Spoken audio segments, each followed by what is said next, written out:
Una isla rodeada de bruma recibe el nuevo día al sur del continente asiático. Es tan solo una de las más de 20.000 que se reparten entre este continente y Australia. Pero en su interior encierra misterios zoológicos que han sorprendido a los científicos durante generaciones. Cuando los primeros exploradores europeos llegaron al archipiélago de Indonesia a comienzos del siglo XVI, apenas podían dar crédito a sus ojos. Ante ellos se abría un nuevo mundo de selvas impenetrables y volcanes en erupción. Un mundo donde imperaba la oscuridad y el misterio.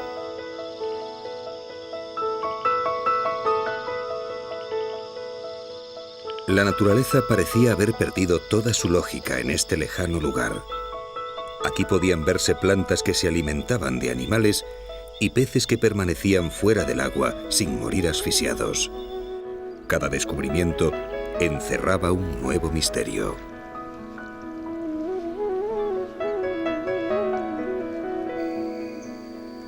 $300 años más tarde, a comienzos del siglo XX, un piloto que había caído al mar con su avión logró llegar a nado a una de esas islas.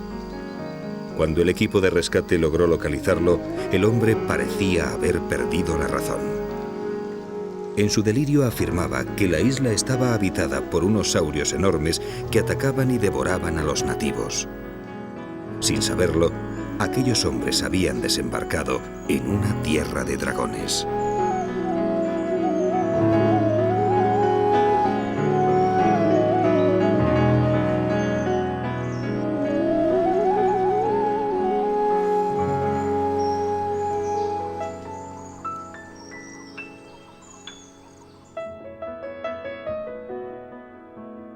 Durante las glaciaciones del Pleistoceno, el aumento del hielo en los casquetes polares provocó un descenso en el nivel del mar. Algunas islas permanecieron aisladas, pero otras quedaron unidas con el continente. Java fue una de ellas.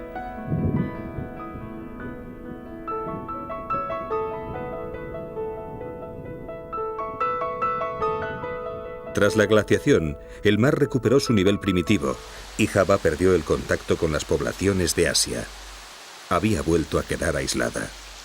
A partir de ese momento, su fauna y su flora tomarían caminos evolutivos distintos a los del continente. Unos caminos que acabarían por convertirlas en criaturas legendarias.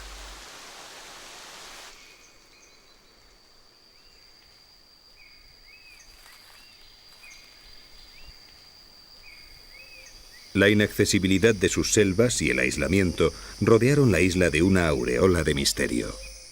Los escasos visitantes que recibía del continente volvían con extrañas historias que hablaban de animales para ellos desconocidos.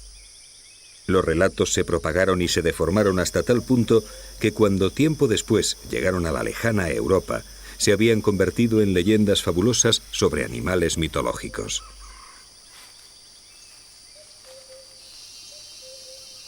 Siglos más tarde, cuando los colonizadores europeos llegaran a la lejana isla de Java, se encontrarían con las extrañas criaturas que habían dado origen a sus antiguas leyendas.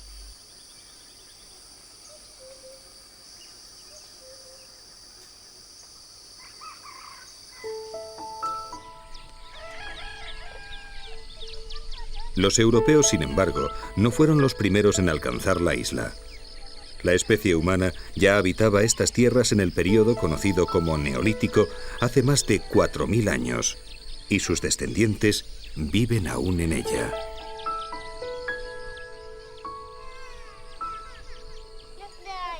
A lo largo de innumerables generaciones, los pobladores locales convivieron con la jungla y sus misteriosos habitantes. Introdujeron la ganadería, talaron los bosques, cultivaron y cazaron.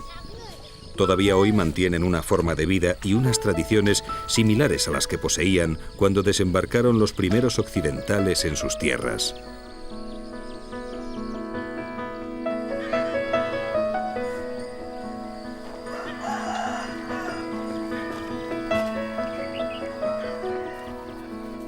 El conocimiento se transmitía de padres a hijos por medio de la tradición oral. Las nuevas generaciones aprendían de sus mayores qué especies cultivar y con qué técnicas, cuáles eran los mejores pastos o qué peces eran comestibles.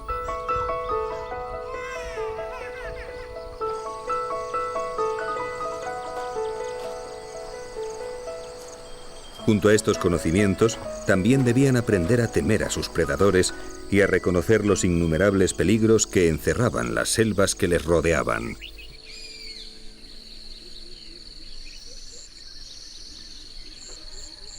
A través de ellos, los exploradores europeos recibieron las primeras descripciones de la fauna que habitaba estos parajes.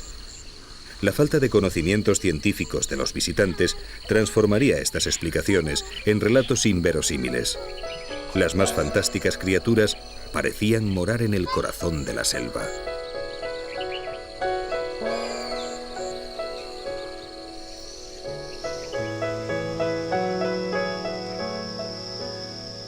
La mayoría de estos animales vivía en el interior del ecosistema más presente en la isla, el bosque tropical lluvioso.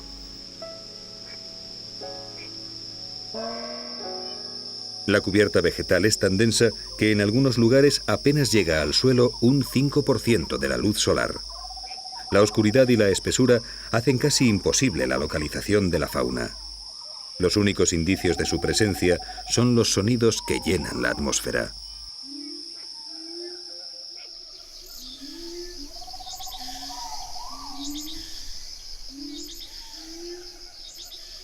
Es una selva impenetrable donde los mismos árboles adquieren formas extrañas y la fauna escapa a la observación del hombre. Los colonizadores no tuvieron dudas. Esta debía ser la morada de aquellos animales de los que hablaban las leyendas.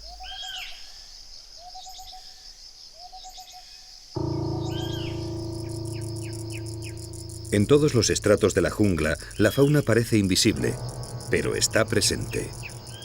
A nivel del suelo, miles de diminutos animales limpian la selva de cadáveres y restos vegetales. Un trabajo que no se aprecia a simple vista, pero que resulta vital para el sistema.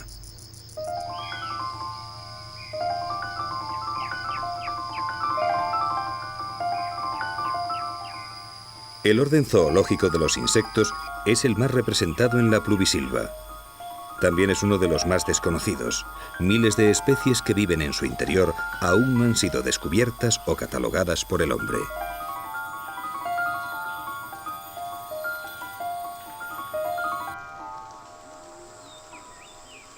En el estrato arbóreo vive gran parte de la fauna local.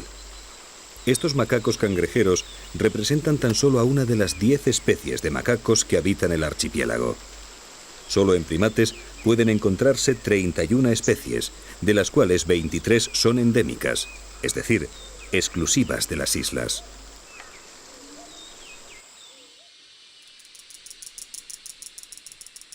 El aislamiento produjo numerosos endemismos y una gran diversidad biológica. Aquí pueden encontrarse bosques lluviosos tropicales, manglares y sabanas. Cada uno de ellos cuenta con su fauna y flora específicas. En algunos casos, las especies son exclusivas del archipiélago e incluso puede darse el caso de estar restringidas a una sola isla.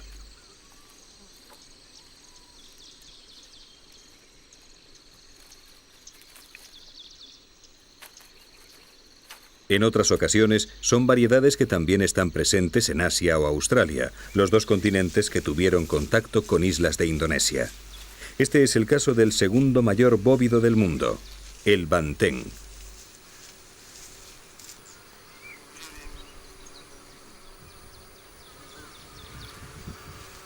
Los banteng de 900 kilos de peso y casi 2 metros de altura prefieren los espacios abiertos al interior de la selva.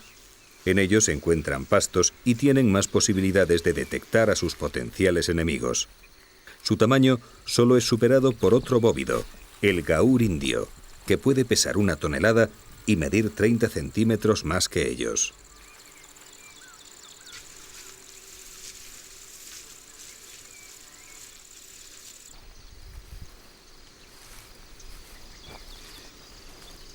Los grupos de bantengs están compuestos por varias hembras lideradas por un macho dominante que vigila de forma constante su harén.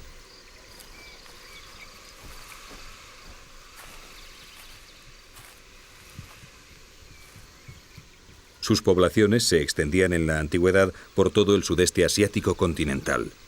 Llegó a ser una importante fuente de alimentación para las poblaciones locales y en la actualidad se encuentra domesticado en algunas islas. Los ejemplares salvajes, sin embargo, han sido objeto de una intensa caza y hoy solo sobreviven en Burma, Tailandia, Borneo y aquí, en Java.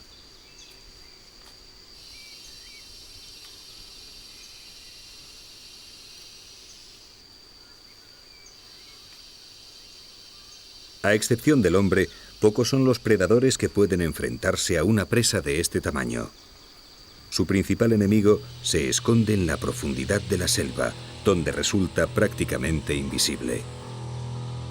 Es el mayor predador de la isla, un animal temido y venerado por el hombre desde tiempos ancestrales: el tigre.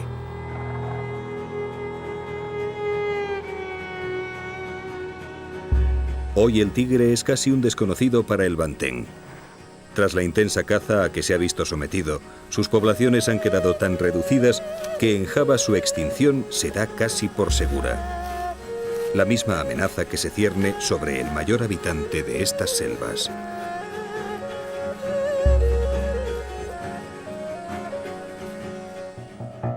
Es precisamente en esta isla, en Java, donde los primeros exploradores hallaron uno de los animales más misteriosos del archipiélago. Las descripciones de los nativos mostraban un ser de aspecto prehistórico con un único cuerno frontal, como el que tuviera el unicornio de las leyendas. El animal vivía en el interior de la selva, lo que dificultaba su localización. Durante algún tiempo, las únicas pruebas de su existencia fueron las historias locales, unas extrañas acumulaciones de excrementos que aparecían en diversos puntos de la espesura y unas huellas que se veían en ocasiones sobre el terreno húmedo junto a la vegetación mordisqueada.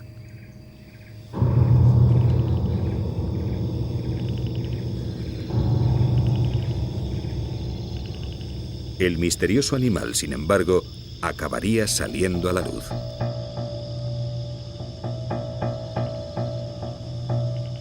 El rinoceronte de Java es uno de los mamíferos más escasos del planeta. Es algo menor que el rinoceronte indio y sus hembras carecen de cuerno o lo tienen muy pequeño. Su ausencia ha resultado trascendental para ellas, ya que les hace poco atractivas para los cazadores furtivos.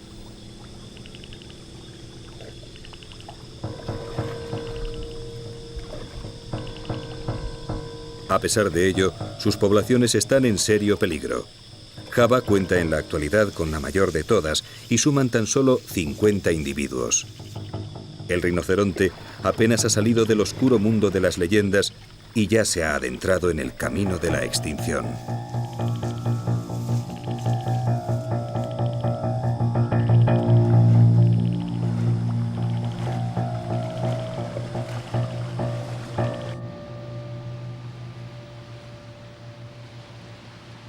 El rinoceronte es una de las especies que llegaron al archipiélago durante las glaciaciones y quedaron después aisladas. Con la subida de las aguas, solo aquellas comunidades animales o vegetales capaces de atravesar los mares pudieron alcanzar las islas. Una de esas comunidades se asienta hoy sobre los limos de los estuarios, allí donde se juntan las aguas dulces de los ríos con el mar. Sus árboles forman un laberinto impenetrable de raíces y troncos. Un ecosistema inaccesible habitado por especies que se hallan a medio camino entre el mar y la tierra.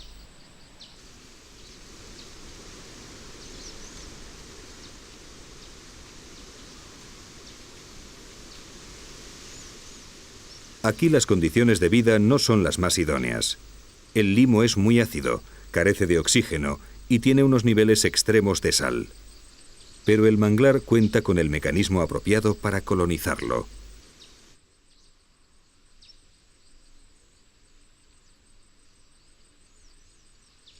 Las semillas del mangle deben enfrentarse a estos problemas y además establecerse en un lecho sujeto a mareas y corrientes. Para lograrlo, germinan en el propio árbol y desarrollan un vástago de hasta 40 centímetros de longitud. Solo entonces se desprenden. Si coincide con la marea baja, quedará clavada sobre el lecho y podrá arraigarse. A partir de ese momento, el reto será vencer la falta de oxigenación de sus raíces. Para lograrlo, desarrollará largas raíces aéreas o bien creará unos tubos verticales, los neumatóforos, que emergerán del lecho como pequeñas chimeneas de respiración.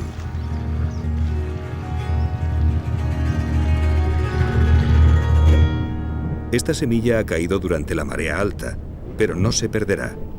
Su misión será alejarse flotando en busca de nuevos territorios que colonizar. Por debajo de ella se extiende otro universo de vida, un mundo que desde la antigüedad ha fascinado y atemorizado al hombre.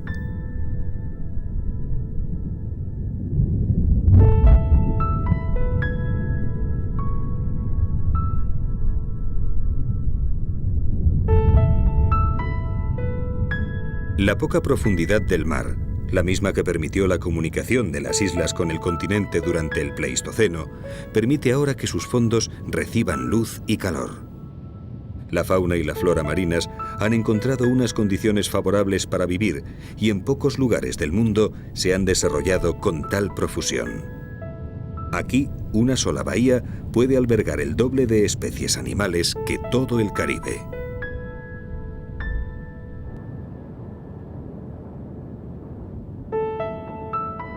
La evolución ha creado en estos paraísos submarinos unos seres tan diferentes a los de la superficie que desorientaron a los científicos durante años. Este pez payaso, por ejemplo, no se frota contra ninguna planta, sino contra una anémona, un animal de la familia de los pólipos. La anémona protege al payaso de sus enemigos con sus tentáculos urticantes. Él, a cambio, limpia a su protectora de parásitos.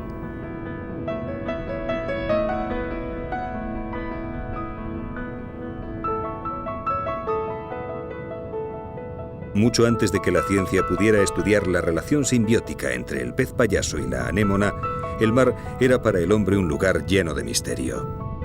Sus profundidades eran inalcanzables y su fauna era en muchos casos desconocida.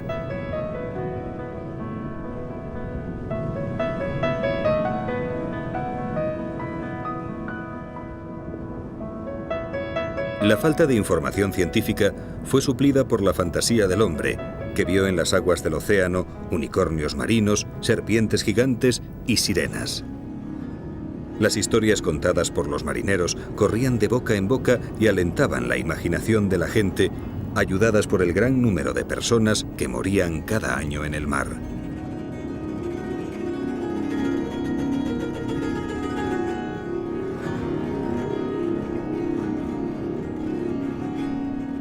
Algunos de los peligros que escondían las aguas tomaban forma de peces multicolores que poseían armas capaces de matar a un hombre.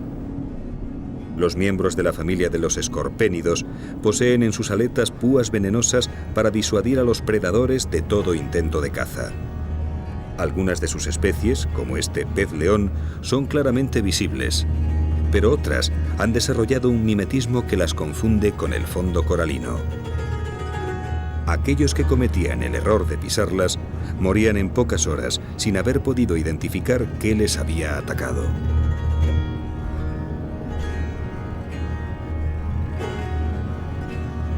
En otras ocasiones, el peligro provenía de unos animales mucho más conocidos, las serpientes.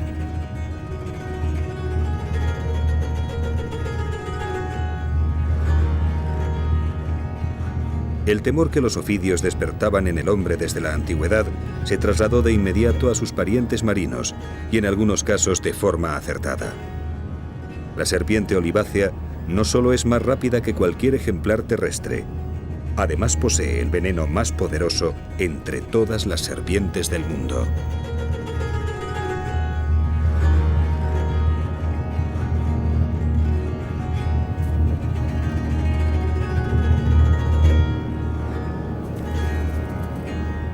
Junto al temor, el arrecife de coral despertó desde un principio la admiración de los hombres. Las aguas claras del Índico permitían una visibilidad impensable en otros mares. En un día de calma se podía observar desde la misma superficie el ecosistema que se desarrollaba a pocos metros de profundidad.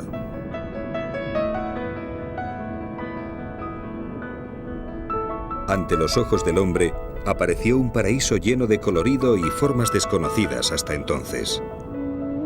Un mundo en el que los peces compartían su hábitat con animales que semejaban plantas o con las holoturias, unos extraños gusanos gigantes que parecían expulsar fuera de sí el aparato digestivo cuando se veían amenazados.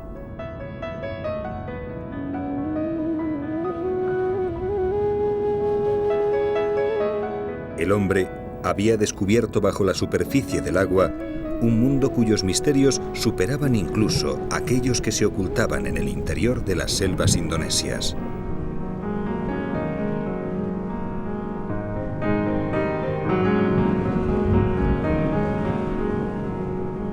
Más allá del arrecife de coral se extienden las aguas abiertas del océano, uno de los lugares que desde antiguo han inspirado mayor temor al hombre.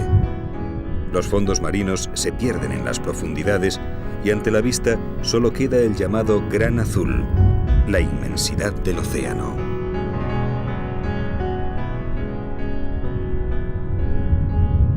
Es un mundo sin apenas colores, dominado por los grandes predadores del mar, el territorio del animal más temido del océano, el tiburón.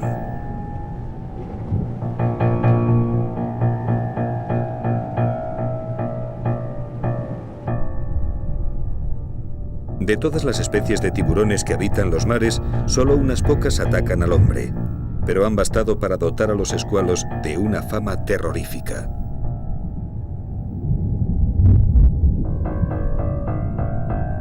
Pocas son las personas que sepan diferenciar estos jaquetones del resto de sus parientes, y ante la duda es mejor no arriesgarse, sobre todo si se tiene en cuenta que las aguas cálidas del Índico pueden ser visitadas por los tiburones blancos, los más peligrosos de todos los escualos del mundo. De este modo, conscientes o no de su ignorancia, los hombres han considerado a todos los escualos como asesinos temibles.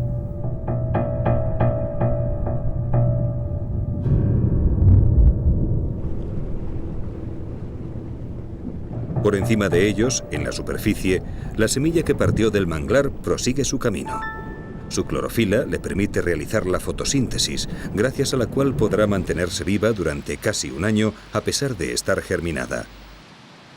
Si durante ese tiempo alcanza las aguas salobres de un estuario, podrá quedar varada en el fango, desarrollarse y crear un nuevo manglar en otra isla del archipiélago. Con el manglar llegan también nuevas especies de fauna. Una de ellas está oteando el exterior a través de sus periscopios naturales.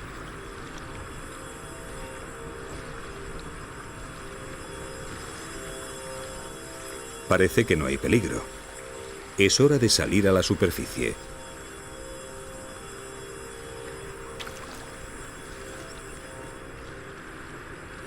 Se trata de un cangrejo violinista. Su nombre se lo debe al tamaño desproporcionado de una de sus pinzas, casi equiparable al del resto del crustáceo. El fango de los manglares es su fuente de alimentación. Para extraer las sustancias nutritivas que contiene, el cangrejo recoge con las pinzas terrones de limo y los coloca en los palpos que posee frente a la boca. Estos miembros están dotados de unas finas cerdas que filtran la comida y la introducen en la cavidad bucal.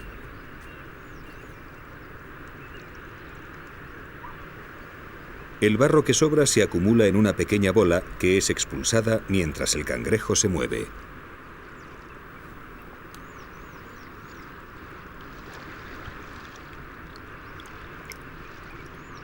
El macho solo puede utilizar una de sus pinzas. La otra es tan grande que se ha vuelto inútil para recoger el limo, un problema que no padecen las hembras.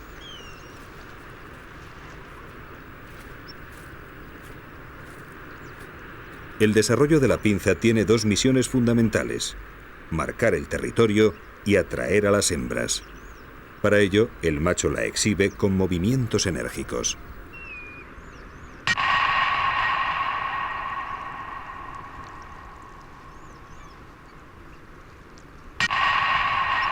He aquí un competidor.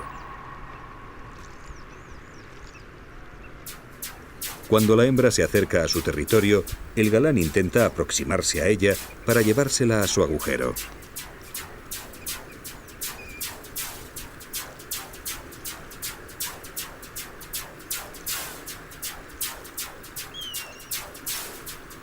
No ha habido éxito.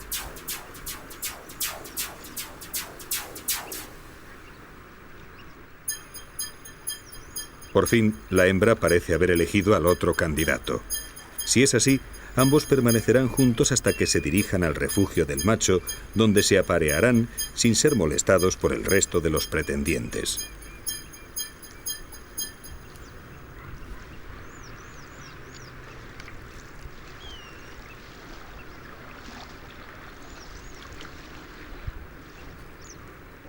En el manglar conviven varias especies de cangrejos violinistas, a pesar de lo cual las hembras no tienen problemas para distinguir a sus galanes. Cada especie tiene su propio color y realiza un baile de cortejo diferente, algo muy útil cuando hay tanto pretendiente junto.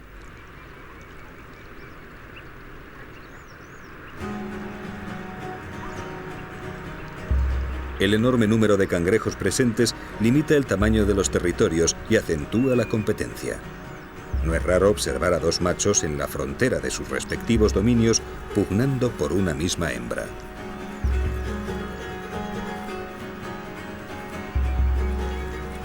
Con tantos pretendientes juntos, no tardan en producirse peleas.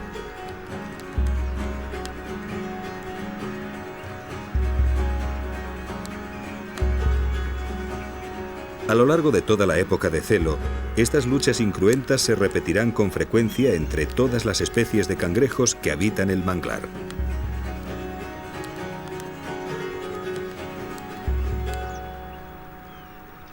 Mientras los cangrejos prosiguen sus cortejos, un animal diminuto emerge del agua apoyándose en sus aletas.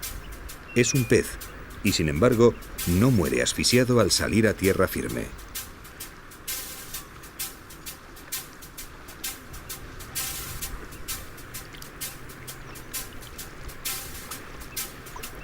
El saltarín del fango es una de las pocas especies de peces que existe en el mundo capaces de vivir fuera del agua. Su sorprendente característica le sirve para alimentarse de las pequeñas algas, crustáceos y gusanos que habitan los manglares.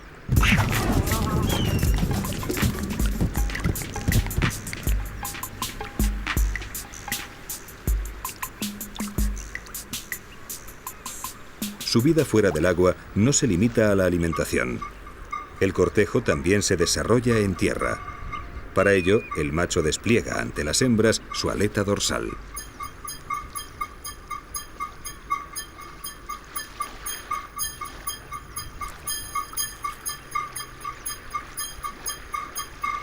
El problema es que los saltarines son tan pequeños que no se les ve mucho. Para compensarlo, tendrán que situarse donde el barro cree una elevación o saltar para ganar altura. A falta de patas, los saltarines utilizan para desplazarse sus aletas pectorales.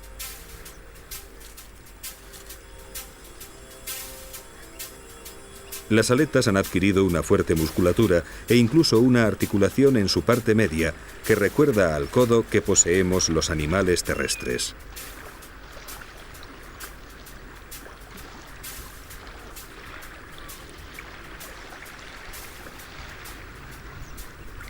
Para respirar, utilizan un sistema similar al de los cangrejos. Retienen el agua entre sus branquias. Al ingerir su comida tienen que expulsarla, por lo que los saltarines se acercan al agua cada poco para renovar la reserva. Cuando lo hacen, aprovechan para mojar su piel, de modo que permanezca en todo momento húmeda. Algo muy importante, porque a través de ella también absorben oxígeno.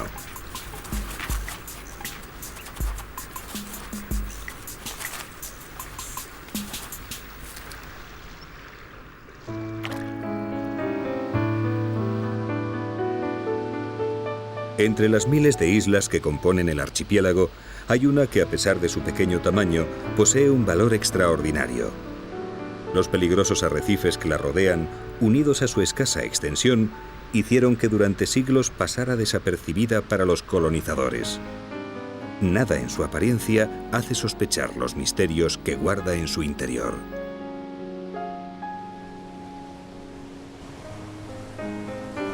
A comienzos del siglo XX, la isla adquirió un repentino protagonismo. Se corrió el rumor de que sus bosques escondían una fauna muy diferente a la que podía verse en sus playas. Hacia el interior moraban unas criaturas tan desconocidas como terribles. Las historias se hicieron cada vez más frecuentes y el gobierno de Indonesia decidió mandar una expedición científica. Lo que descubrieron fue tan asombroso que la isla pasó en pocos años de ser una completa desconocida a adquirir fama mundial.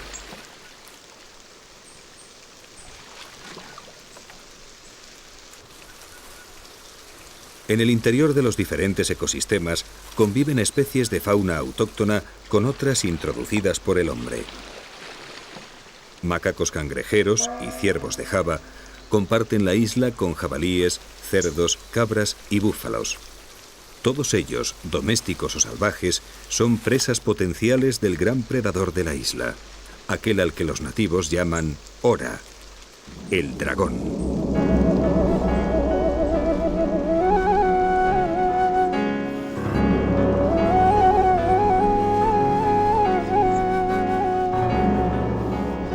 El dragón de Komodo es el mayor lagarto viviente del mundo.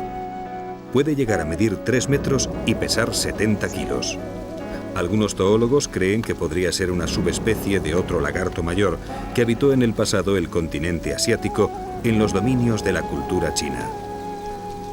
Quizás sea esta la explicación a la abundancia de dragones que aparecen en sus tradiciones.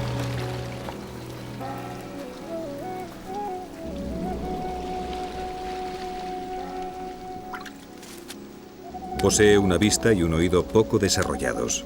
Para cazar, tiene que confiar en su olfato.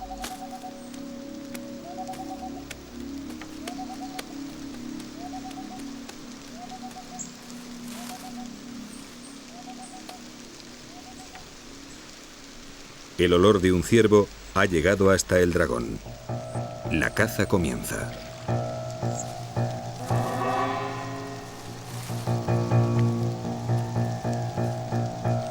Cada vez que saca su lengua, las partículas que trae el aire son atrapadas en sus dos puntas.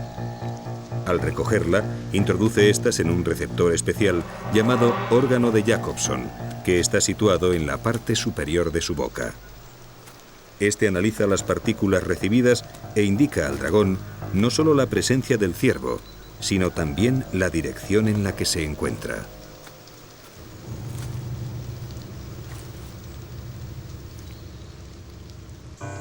El ciervo también tiene buen olfato, y un cambio de viento le alerta de la presencia del predador. El dragón ha perdido el rastro, pero sigue avanzando mientras analiza el aire. Quizás el viento vuelva a traer noticias de su presa.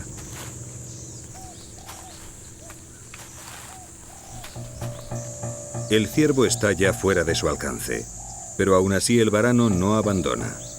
Son muchos los animales que habitan la selva y en cualquier momento puede llegarle el olor de otra posible presa. Nada le hace sospechar que por encima suyo una de ellas le vigila en silencio y una que guarda gran relación con él.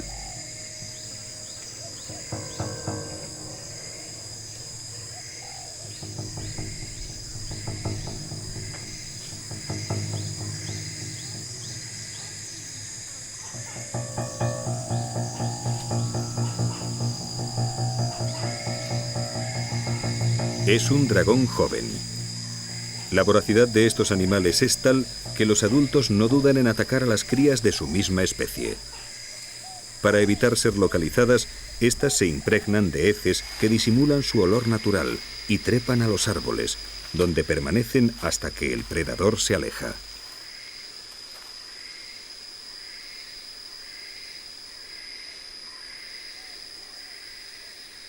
Mientras permanezcan en el árbol, estarán seguros, incluso si son detectados a pesar de su camuflaje oloroso. Los ejemplares adultos pesan demasiado para poder subir por el tronco en su búsqueda.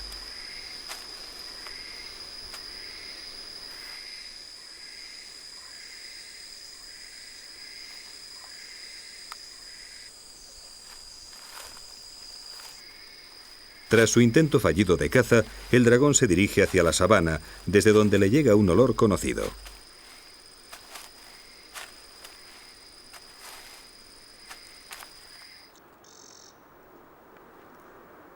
Los espacios abiertos son frecuentados por los grandes herbívoros autóctonos, pero también por el ganado doméstico de los indígenas.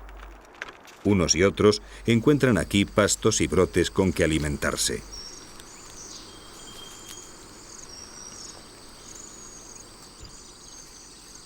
En pago por la utilización de sus praderas, los habitantes de Komodo dejan al gran predador los cadáveres de su ganadería.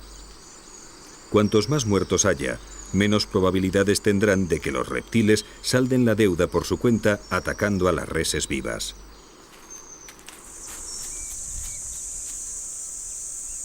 En esta ocasión ha sido una cabra la que ha muerto.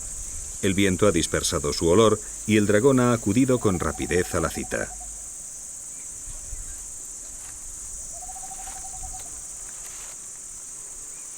Debe comenzar a comer de inmediato.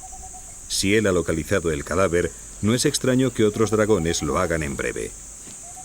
Lo primero que devorará serán las vísceras, la parte más fácil, blanda y rápida de comer.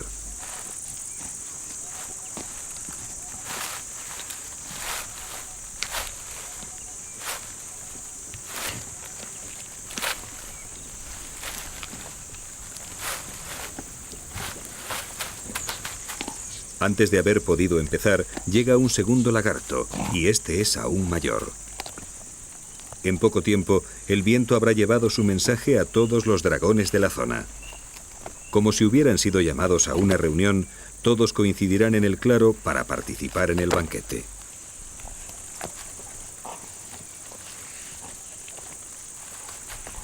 Cuando llega el tercer comensal, ya no quedan vísceras. Es el premio que reciben los primeros en localizar el alimento.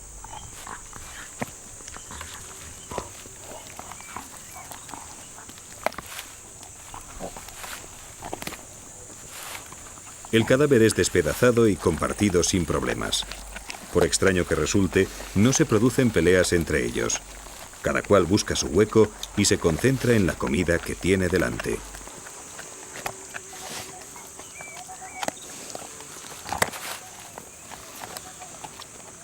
En pocos minutos, la cabra habrá desaparecido casi por completo. Los lagartos se tragarán los huesos, la piel e incluso las pezuñas. Sobre el terreno apenas quedarán unos cuernos rodeados de sangre y huellas de garras, la única señal que indicará que los dragones han aceptado el pago de los nativos.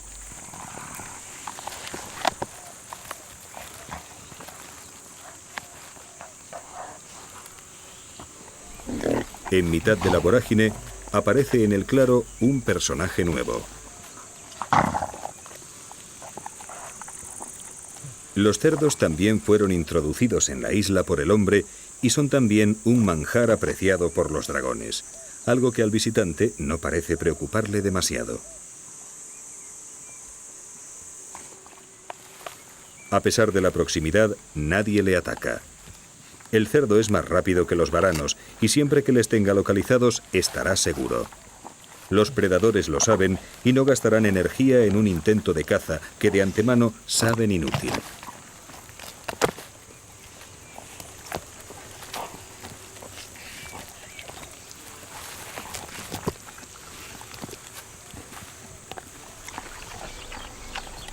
Todas las islas que cuentan con asentamientos humanos han sido invadidas por su fauna acompañante. Los distintos ecosistemas han ido recibiendo cerdos, perros o cabras que escaparon de los poblados y supieron adaptarse al medio salvaje. Ellos constituyen la última fauna que ha logrado salvar el aislamiento insular y los últimos en convertirse en víctimas del dragón de Komodo.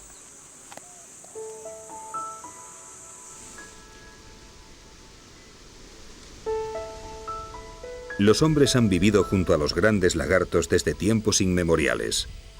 A lo largo de generaciones, niños y adultos que se alejaron de los poblados desaparecieron en la selva sin dejar rastro.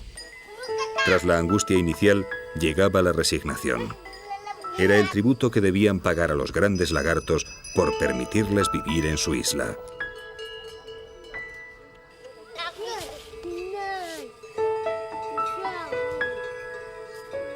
Todavía hoy, 2.500 personas viven entre Komodo y Rinca, dos de las 4 islas que aún albergan dragones en su interior. Para ellos, como para sus antepasados, el misterio de Komodo es algo cotidiano que ya nos sorprende. Para los europeos que llegaron por primera vez a la isla, fue la confirmación de que se hallaban en una tierra mítica donde los dragones todavía aterrorizaban a los hombres. Un lugar donde moraban los animales de sus pesadillas.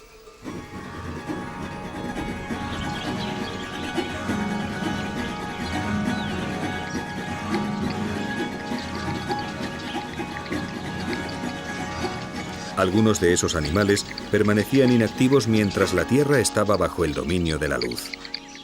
Este grupo de zorros voladores descansa en las ramas de los árboles esperando que llegue la noche. Son los mayores murciélagos del mundo, pero a pesar de su terrorífico aspecto, son inofensivos, porque los zorros voladores son frugívoros, es decir, se alimentan de frutas.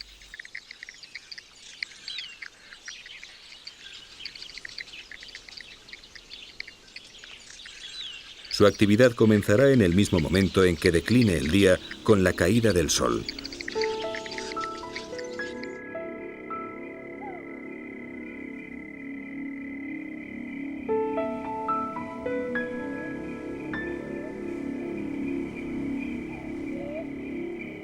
Con la llegada de la noche, las islas se transforman. Las especies que permanecían inactivas durante el día despiertan. Los predadores salen de caza amparados por la oscuridad, y el aire se cubre de sonidos que todavía hoy llenan de temor a los indígenas.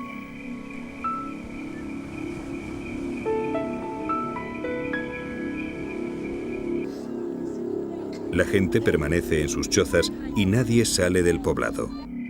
Por unas horas, las islas recuperan su estado salvaje, fuera del dominio del hombre.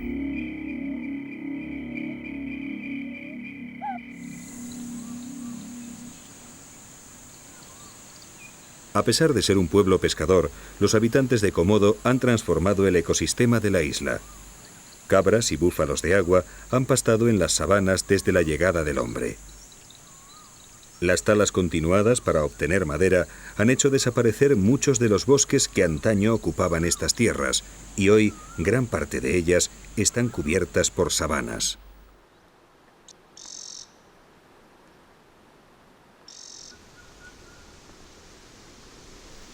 Estos cambios afectaron directamente a los dragones. Sus principales presas, los herbívoros autóctonos, veían mermadas sus poblaciones por cazadores y perros asilvestrados, mientras el ganado doméstico esquilmaba sus pastos.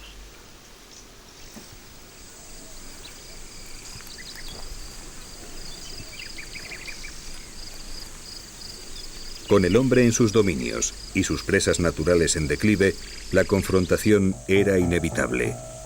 Los dragones comenzaron a cazar al ganado doméstico y a aproximarse cada vez más a los poblados.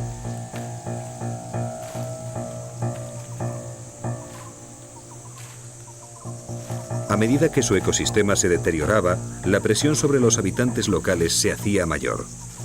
Los indígenas, ignorantes de su responsabilidad, veían cómo cada año aumentaban los ataques. Los saurios parecían recoger su tributo cada vez con mayor frecuencia.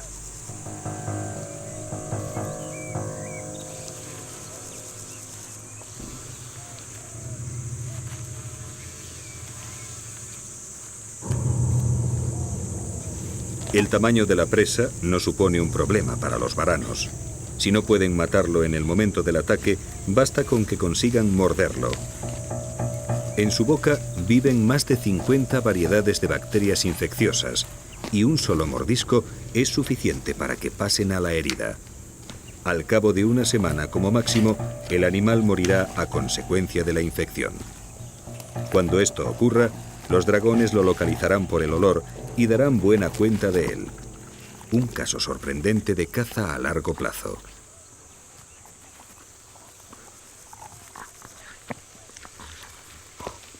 Ni la dura piel ni los huesos suponen un obstáculo para las mandíbulas de estos saurios. Todo aquello que pueda ser nutritivo se ingiere.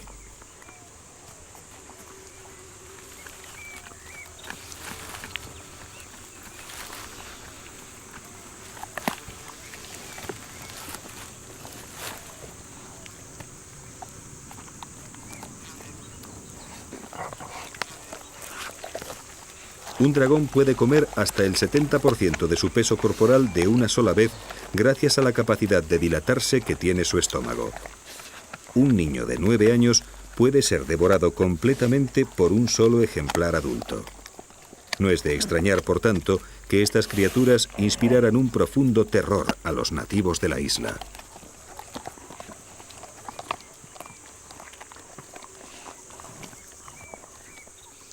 Cuando casi han terminado, un nuevo comensal se apunta al banquete. Ha percibido el olor desde varios kilómetros de distancia y llega un poco tarde al festín. Por suerte, la pieza es suficientemente grande y aún queda comida para él.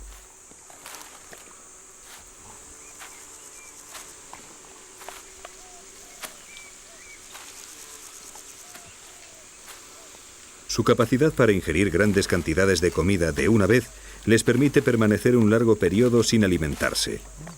No pueden permitirse el lujo de comer todos los días, pero a cambio la naturaleza les ha dotado de un estómago que compensa esa falta de continuidad.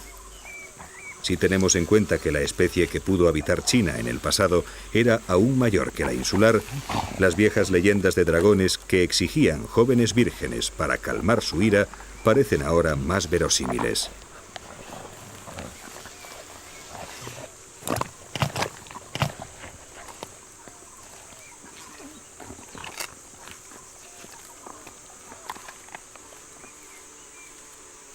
Por el tamaño de sus abdómenes puede adivinarse quiénes están saciados. Tras haber ingerido cada uno más de 40 kilos de comida, se alejan pesadamente del grupo.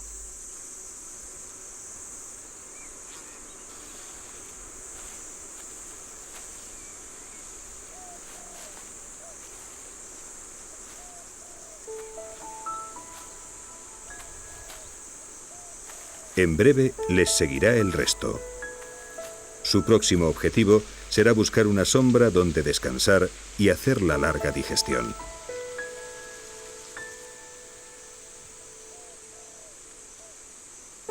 La competencia de los dragones con el hombre les ha llevado al borde de la extinción. A los 4 años de su descubrimiento ya eran especie protegida, pero a pesar de ello, sus poblaciones siguieron mermando. Solo 31 años después, en 1936, el gobierno comprendió que su protección no serviría de nada si no se preservaba su entorno. Las islas, que aún conservaban ejemplares, fueron declaradas santuarios y se protegieron sus ecosistemas.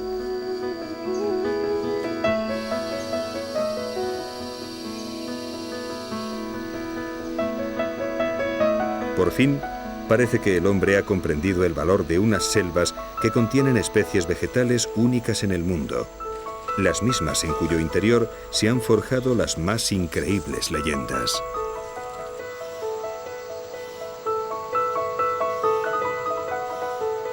La profundidad de estas junglas constituye el último refugio para una fauna que ha rodeado las islas de Indonesia de un aura de misterio. Especies que han permanecido ocultas hasta hace poco a la mirada del hombre y que en algunos casos todavía siguen siendo unas grandes desconocidas para los investigadores de todo el mundo.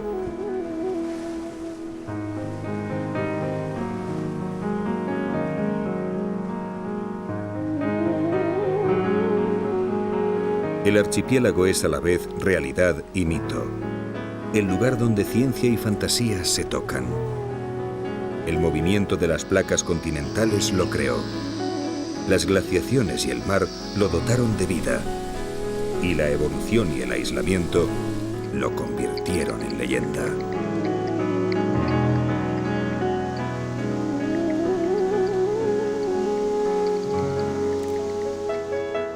Hoy, muchos de sus misterios han quedado al descubierto, pero el interior de sus islas todavía esconde criaturas desconocidas. Animales que quizá hoy, como hace 300 años, creamos que son solo el fruto de la imaginación de nuestros antepasados.